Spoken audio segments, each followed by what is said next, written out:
Howdy out there, everyone. Today we're going to take a quick look at this Kino Lorber Blu-ray release of Malone, a movie starring Burt Reynolds and directed by, I want to say, Harley Cokless, which is a pretty interesting last name.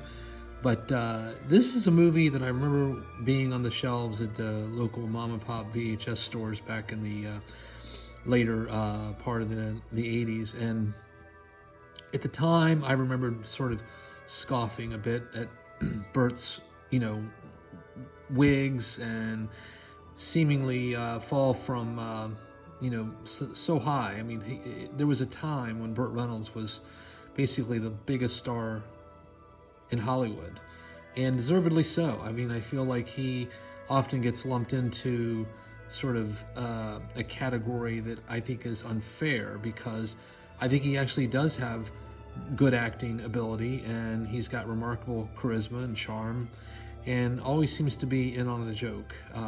Now, this movie, in many ways, it's kind of frightening how apt the story is, circa 2024.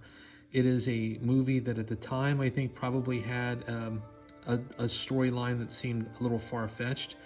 But again, given where we are today, it's kind of just sad that something like this is rather plausible. And I think it lends the movie some more heft. It's not a great movie, but I think it's a well-made film with some solid acting, and I think in particular Burt, he does a great job playing the quiet stoic, while several other people that are on screen show up and do good solid work. We've got Herschel from The Walking Dead, Scott Wilson, he's in it. He plays a great supporting part. Cliff Robertson plays the baddie.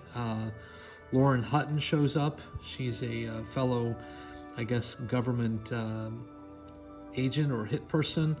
And we also have, oh goodness, there's another individual whose name is not on the thing on the back of the slipcase, but is just such a fantastic character actor. He was most notably in I love him in Repo Man, where he plays the sort of bum talking about the plate of shrimp. I wanted to say his name is Tracy. But in any case, this is a movie that, again, on its surface seems like sort of a throwaway, ladder in Burt's career film that seemed almost like a paycheck. But I think it's better than that.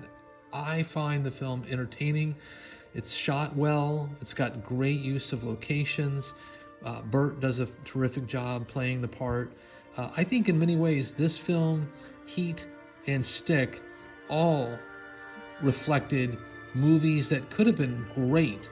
As they were still good, but in some ways it was kind of sad, because I think in each one of those movies, they could have been just terrific pieces of cinema with just a little bit more TLC.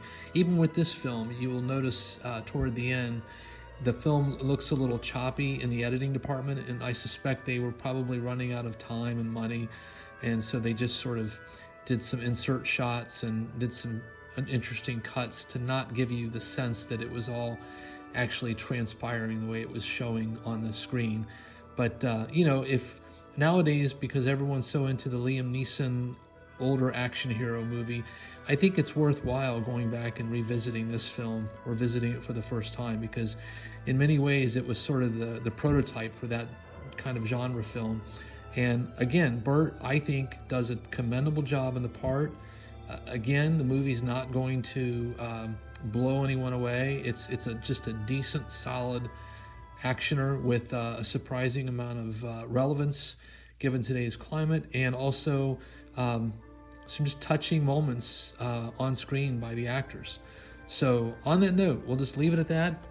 Again, Kino Lorber knocks it out of the park with films that would otherwise may not be giving, or rather receiving, the TLC that a company like Kino is doing for them. And I think it's the Lord's work here. So again, bravo, Kino Lorber. And let's not forget this film. This is one of many movies that thanks to boutique Blu-ray labels like Kino Lorber, they're given a real shot in the arm and some new life. So, but apart from that, that's all I have for today. Please do take care out there, everyone. Stay safe, be kind, and by all means, keep watching good cinema.